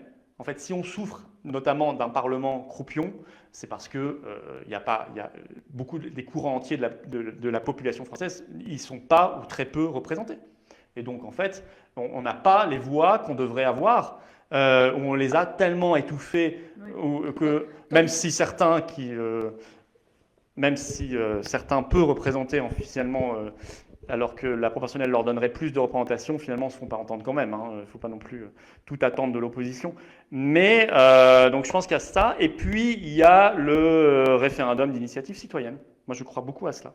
Parce que si on avait la possibilité de la part des citoyens de se saisir de sujets et d'imposer dans l'agenda législatif en France des lois et des mesures, alors même préventivement, en fait, les gouvernements seraient obligés de se comporter différemment. Voilà. Après, ça, c'est quelques mesures institutionnelles. J'en vois pas beaucoup d'autres. Je ne pense pas que la décentralisation soit très adaptée, très poussée, en tout cas la régionalisation, etc., l'autonomisation. Je pense que c'est pas le modèle français. Et je suis pas sûr d'ailleurs que ça changerait grand-chose, parce que moi j'ai vu des présidents de conseil régional extrêmement confinementolâtres aussi, et qui rentraient dans le même moule. Oui, même si, ouais. Mais je pense que ça tient quand même à la qualité du personnel politique qu'on a, c'est tout. Au bout d'un moment, il faut dire les choses telles qu'elles sont, il ne faut pas tourner autour du pot. Quand on a des gens de médiocre qualité ou qui ne sont pas libres, on ne les sent pas libres, on les sent dans un plan de carrière ou pas très attachés, et ayant pas à cœur le caractère sacré de leur mission. Parce que pour moi, être ministre, c'est sacré, c'est être un serviteur de la France. On ne sent pas ça. Il ne faut pas s'attendre à ce qu'ils prennent des mesures mirobolantes, quoi. Alors, j'aurais plein de choses à dire, mais malheureusement, je vois que l'heure tourne, donc on va passer rapidement. On a fait 1 heure. Je vais proposer aux gens qui nous regardent, s'ils le souhaitent, de poser des questions. Et en attendant qu'ils posent leurs questions, je t'en poserai une petite dernière pour laisser le temps aux questions de s'afficher. On fera à peu près 20-30 minutes de questions maximum. Je préviens, on ne répondra aux questions. Enfin, tu ne répondras aux questions. Pardon, je tire la couverture sur moi. Tu répondras aux questions. Non, mais c'est toi l'invité. Mais tu ne répondras donc aux questions qui sont liées au sujet de cette conférence. Donc la question de la crise sanitaire, je ne sais pas s'il y aura des questions sur d'autres sujets, mais je préfère prévenir les gens qui nous regardent. Donc s'il vous plaît, posez des questions sur le sujet de la conférence, donc la question de la crise du Covid-19 au sens large. On peut aller aussi sur les libertés publiques, bien sûr, mais voilà. Donc je vous invite donc à poser vos questions en commentaire. On va en choisir un certain nombre pour y répondre dans le temps imparti. Et d'ici là, le temps que les questions apparaissent, une dernière question. Je ne vais pas sur le plan de relance européen qui est bloqué aujourd'hui par la Hongrie, je vais parler du plan de relance français, mais moi ce qui m'interpelle, si tu veux, sur ce plan de relance, c'est que faire de la dette, moi je n'ai pas là-dessus, je n'ai pas de blocage absolu sur le fait de faire de la dette quand cette dette est faite pour de l'investissement, quand elle va évidemment sur du structurel, de l'infrastructure, de la recherche, de l'éducation, bref, tous les secteurs d'avenir qui te disent, bon, au moins tu investis. Là, on a le sentiment qu'on déverse et on fait des chèques à tire-larigot, surtout, et c'est toujours vrai dans la politique sociale, et que malheureusement, ce n'est pas de la dette d'investissement. Qu'est-ce que tu penses, toi, de ce plan de relance, puisque, soi-disant, le mot d'ordre de ce plan de relance, ça a été résilience, indépendance, souveraineté, secteur stratégique. Est-ce que tu trouves qu'il répond à cela ? Est-ce que les secteurs sont bien identifiés ? Est-ce que les montants sont satisfaisants ? Ou est-ce que, finalement, on est complètement à côté de la plaque ? Déjà, pour l'instant, il est à 40% virtuel, parce qu'il y a 40 milliards sur les 100 qu'on doit avoir du plan de relance européen, qui est en carafe, et tant mieux, grâce à la Hongrie et la Pologne, parce que ce n'est pas 40 milliards de cadeaux pour la France, on s'engage à 80 milliards d'euros là-dessus, mais n'empêche qu'on a mis dans notre équation 40 milliards qui venaient de ce plan de relance, donc on n'en a que 60. Bon, donc ça, premier sujet, donc ça commence à faire un peu faible. Et puis deuxièmement, si vraiment l'enjeu c'est la relocalisation, ce que tous les discours de Macron au mois de mars, quand il visitait une usine de masques à Angers, il nous avait dit on va rapatrier les activités, etc. Il n'y a rien là-dessus. Il n'y a rien d'abord parce que ça supposerait des vraies remises en cause de choix européens pour le coup, c'est-à-dire le libre-échange par rapport au protectionnisme. Et la politique commerciale, c'est une compétence exclusive de l'Union européenne. Donc ça, il faudrait... Or, l'Union européenne continue de signer des traités de libre-échange. Elle l'a même fait pendant la crise sanitaire avec le Vietnam, avec le Mexique, etc. Donc je ne vois pas comment on peut relocaliser de la production quand en même temps on fait tout pour importer davantage grâce au traité de libre-échange. Là, il y a une contradiction majeure, une hypocrisie majeure. Deuxièmement, il y a le problème de l'euro. Je ne vais pas rentrer dans le débat ici, mais c'est un sujet. J'y tiens beaucoup parce que c'est un facteur majeur de désindustrialisation de la France. Et puis troisièmement, moi j'aurais mis le paquet par exemple sur un secteur, la défense nationale. Ce que font les Britanniques. Parce que c'est un secteur... Alors d'abord, c'est bien, parce que dans un monde incertain... Français, en plus. Exactement. D'abord, il le faut pour des raisons régaliennes. Il faut avoir une armée, une défense nationale au niveau, parce que le monde est incertain. Or, notre appareil militaire, il est quand même sur le fil. Et puis, deuxièmement, c'est 1 euro investi dans l'industrie de défense, c'est le meilleur euro investi en termes d'emploi et de création de brevets, d'intelligence, enfin de nouvelles technologies. Et c'est de l'emploi français, pas délocalisable. Et c'est le seul secteur quasiment dans lequel on ne met pas un centime. La ministre Florence Parly a dit, nous, notre plan de relance, c'est notre loi de programmation militaire. Donc, il n'y a pas de plan de relance, puisque la loi de programmation militaire, elle a été prévue avant. Donc, ça, je ne comprends pas. Alors que les Anglais vont mettre 16 milliards, je crois, en 4 ans de... Il faudrait vérifier les chiffres, mais je crois que c'est dans cet ordre-là, d'euros ou de livres, dans leur défense nationale. Et ils ont bien raison, c'est un super investissement. Oui, parce que je te précise là-dessus, je rebondis pour compléter, mais parce qu'en fait, ce qu'on oublie de dire, c'est quand on déverse de l'argent public dans un système ouvert, tel que ça a été fait d'ailleurs en partie en 2008, en réalité, on finance de l'importation. Et on finance de l'emploi extérieur. Alors que l'intérêt de la défense, c'est que la plupart justement des sociétés, y compris des petites sociétés qui travaillent avec les grosses, sont des sociétés françaises. Tout à fait. Et encore faudrait-il les protéger, par exemple nos PME Télédine, etc., de génie militaire français, génie technologique, qui sont dans cet écosystème de défense nationale française. Beaucoup sont rachetés en ce moment, et Macron ne bouge pas le petit doigt, quoi. Elles sont rachetées par les sociétés américaines notamment, et on ne bouge pas le petit doigt. Moi, ça me met hors de moi, et là aussi, je pense que c'est une vraie faute, hein, une vraie faute industrielle et une vraie faute contre l'indépendance nationale. Oui, puis au-delà de la question de la macroéconomie, il y a la question de la microéconomie, mais là, on n'a plus le temps d'en parler. Alors, une première question. La santé n'est pas de la compétence de l'UE, pour autant et paradoxalement, parce qu'elle pouvait trouver là une justification. Ne pensez-vous pas que sur ce sujet de crise pandémique, et non de la santé au sens large, qui ne connaît pas de frontières, il y a là matière à donner une raison d'être à l'Europe de la coopération, une coordination, il parle vraiment de la crise, pas de la santé au général, une coordination sur la détection, prévention des risques et la recherche des réponses opérationnelles adaptées, accueil des malades, équipements médicaux, transfert de savoir-faire, recherche vaccinale, etc. Je vais faire la réponse que je ferai traditionnellement sur ce genre de sujet.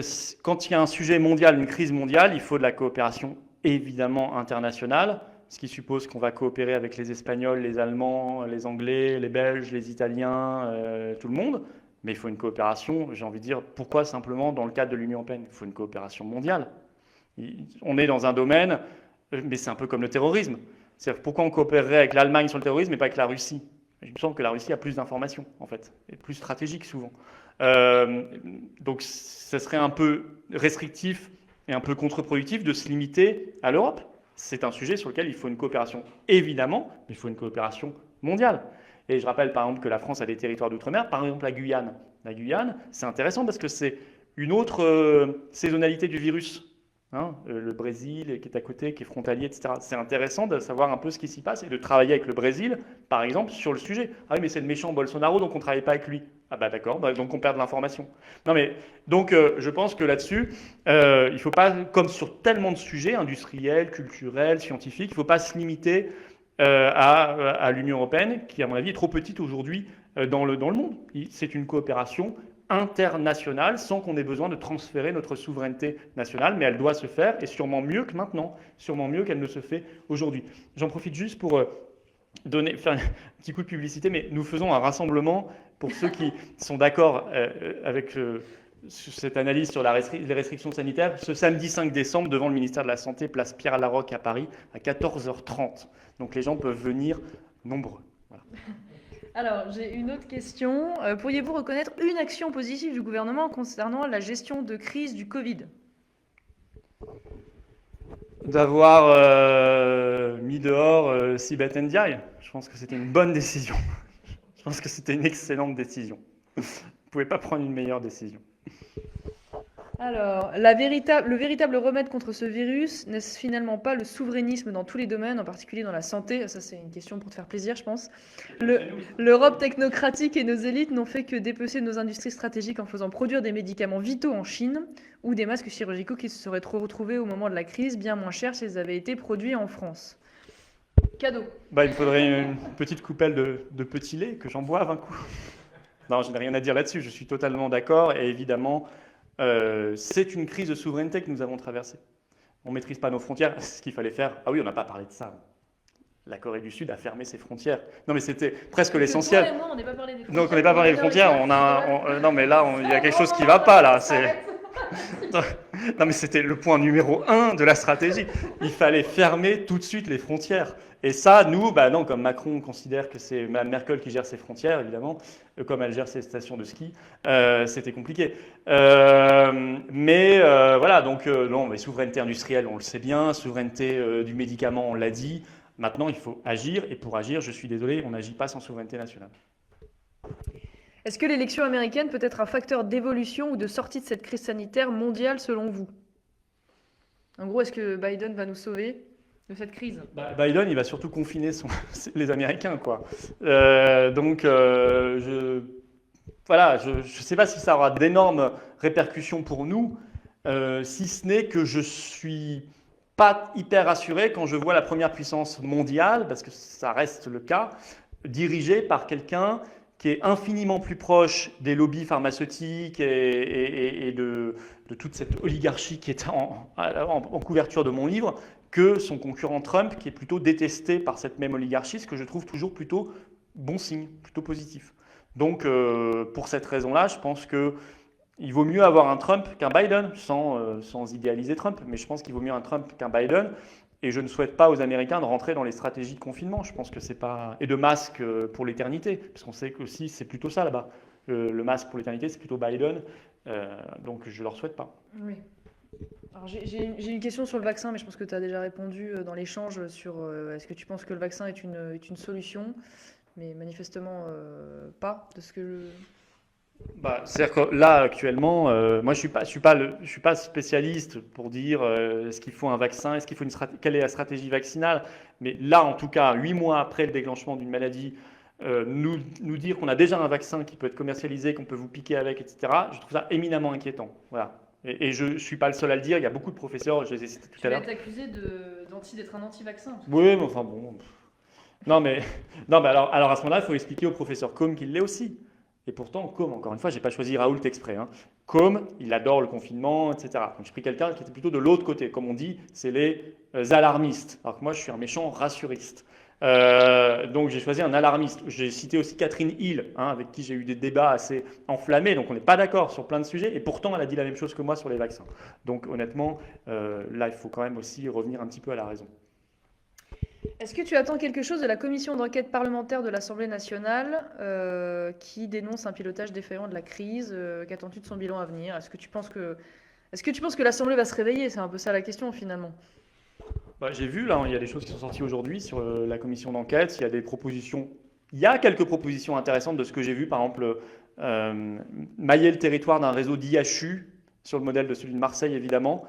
Raoult prône depuis des mois, même des années en fait. Tu peux expliquer peut-être ce que c'est que l'IHU parce que... Alors, je ne suis pas un grand spécialiste de l'IHU, mais il y a en tout cas un centre dans lequel on met des ressources, on met des moyens, on met des compétences, des expertises au même endroit, qui dépend en fait du CHU. Hein, l'IHU est intégré au CHU, qui s'appelle l'IHU Méditerranéen Infectiologie à Marseille, qui est donc très bon. C'est une espèce de centre d'expertise en fait, qui peut tout faire sur une épidémie quand elle arrive. Et Raoult dit depuis des années, mais c'est vrai que lui, on le connaît depuis moins d'un an, mais en fait, il est dans son secteur très connu depuis très longtemps, et ça fait des années qu'il dit il faut 7 ou 8 grands IHU en France pour mailler tout le territoire national, parce que c'est le modèle d'avenir, et c'est ce qui est adapté quand une épidémie arrive.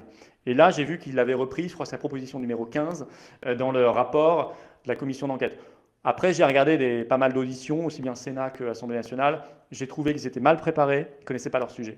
Pour la plupart, pas tous, certains étaient bien, mais pour la plupart, les parlementaires n'avaient pas bossé et posaient des questions à côté de la plaque et non pas quand Raoult va à l'Assemblée nationale fin juin et dit enquêter sur Gilead, il le dit publiquement, sous serment à l'Assemblée nationale, derrière, il n'y a jamais eu la moindre question sur Gilead, jamais. Or, il avait raison puisqu'on a vu entre-temps le scandale du Remdesivir.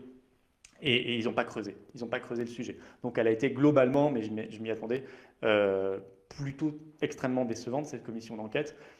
Ce qui n'empêche qu'il peut y avoir 2-3 propositions intéressantes, je ne dis pas. Mais ce n'est pas de ça qu'il faut attendre une révolution. Et est-ce que l'Assemblée va se réveiller? Non. Non. Je vois pourquoi C'est pas très rassuriste. Non, je vois pas pourquoi les 300 Playmobil macronistes se réveilleraient d'un coup. Quel est le meilleur pays européen aujourd'hui en termes de stratégie défense réelle des intérêts nationaux selon toi? Bon, c'est une question un peu large. Vague, hein. Oula, ouais, c'est un peu large. Ouais, non, je pensais qu'il parlait de la crise sanitaire, mais Mais écoute, après, ce sont des questions qui n'ont Hors pas sujet. de lien nécessairement avec ouais. Le souverainisme nous aurait-il permis de mieux gérer la crise? Bon, tu as Mhm. répondu tout à l'heure, à moins que tu aies précisé des choses. Euh, Est-ce que le sacrifice des petits commerces et des petites PME ne serait pas l'aboutissement naturel et voulu de la logique économique de Macron? Alors, Bon, non, mais là, tout de suite, on dit complotisme. Non, mais ceci dit, il y a une vraie question. Je pense, moi j'ai entendu l'autre jour, je l'ai même tweeté en direct tellement ça m'a choqué, Agnès Pannier-Runacher, je crois que c'est ça, qui est ministre déléguée à l'industrie, enfin en tout cas dans le domaine de l'économie, sous l'autorité de Bruno Le Maire, qui était interviewée en matinale sur France Info cette semaine, ou la semaine dernière, et elle disait avec une légèreté incroyable, le journaliste lui dit, est-ce que les restaurants vont ouvrir après le 20 janvier? Et elle répond, peut-être ou peut-être pas.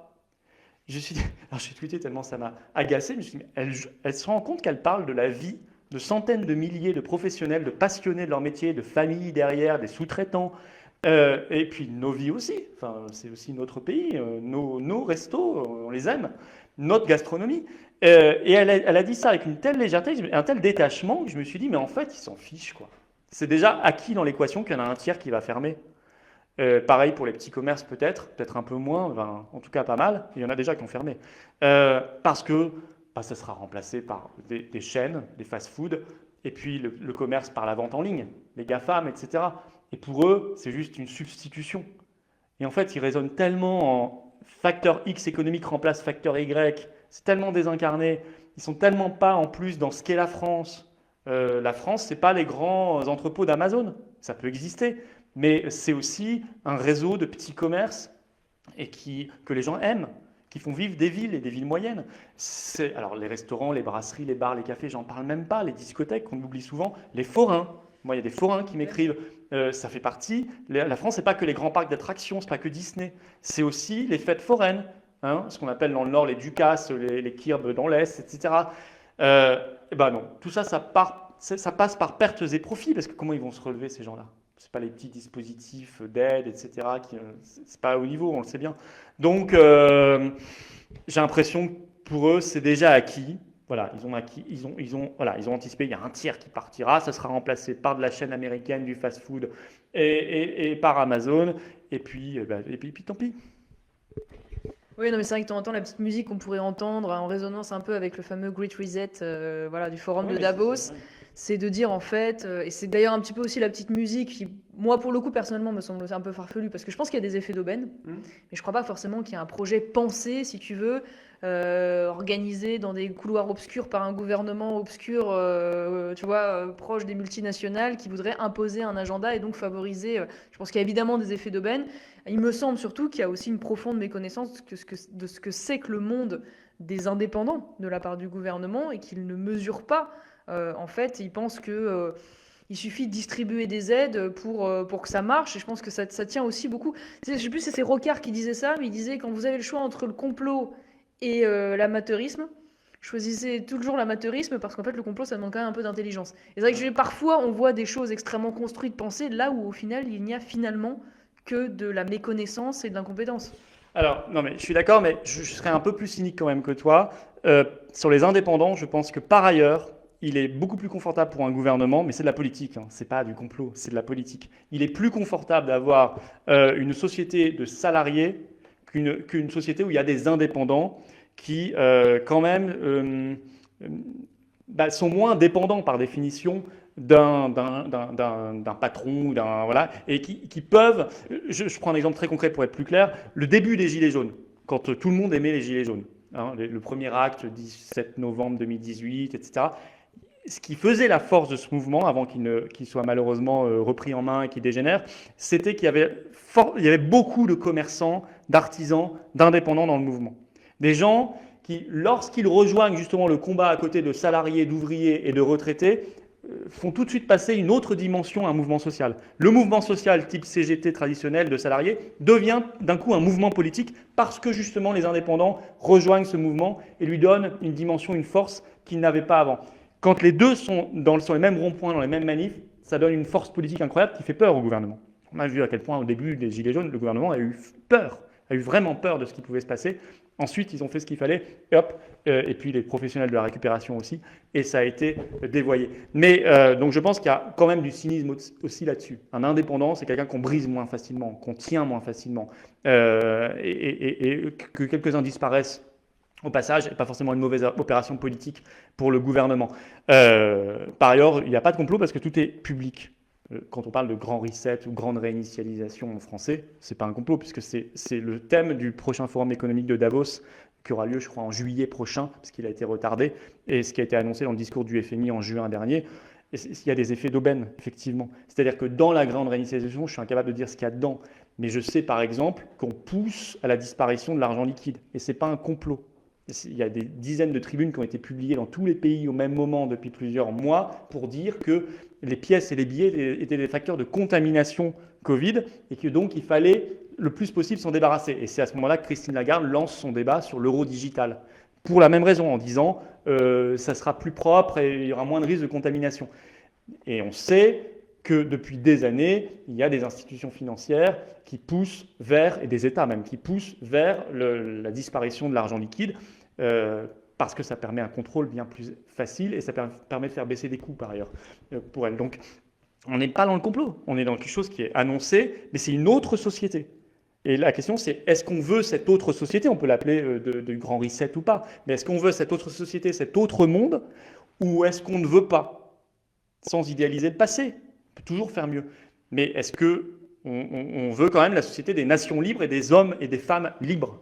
Parce que je pense que ce qui est incroyable dans cette crise, et en même temps assez formidable politiquement, c'est que convergent deux combats. Le combat pour la liberté et nos libertés individuelles et publiques convergent avec le combat pour la liberté du pays. Je pense que c'est le même combat en fait. Et en face, les mêmes ennemis. Et ça donne corps politiquement à, je crois, un combat politique. Et en tout cas, un vrai combat de société. Et c'est le choix maintenant que les gens doivent se poser. La question qu'ils doivent se poser, quelle société vous voulez? Réfléchissez bien, parce qu'en tout cas, ce qui est certain, c'est qu'ils n'ont pas prévu de nous remettre dans la situation précédente. Ils n'ont pas prévu ça. Bon, ce sera donc le mot de la fin pour cette belle envolée vers la convergence de la défense des libertés du pays et la défense des libertés individuelles, finalement.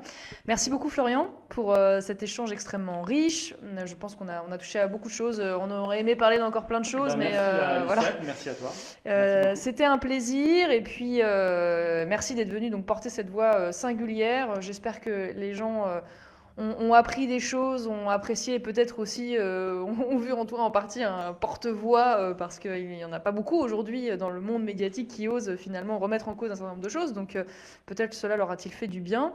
À très bientôt du coup à l'ICEP. Et puis donc dernière petite publicité de ton petit manifeste, l'oligarchie démasquée, évidemment sur le Covid-19 de Florian Philippot. Vous pouvez retrouver sur Internet.